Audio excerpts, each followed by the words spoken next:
How to create a circle or an ellipse in Adobe Photoshop completely for free in less than 1 minute. Open Adobe Photoshop, drag your photo, and then click the marquee tool or this icon right here. I'll leave a shortcut on the screen below. And then hold down on the screen and drag to create a circle and then release. And then once you have this, you can right click and you can click layer via new copy and it creates a new layer.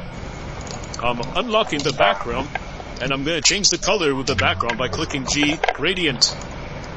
And there we go. As you can see, we created a circle. If you want to change the color of the circle, you have to right click your layer and click convert to smart object or then rasterize it.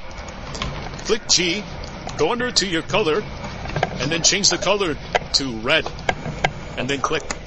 And now you created a circle in image in Adobe Photoshop for free. Thanks for watching and subscribe for more tutorials like this.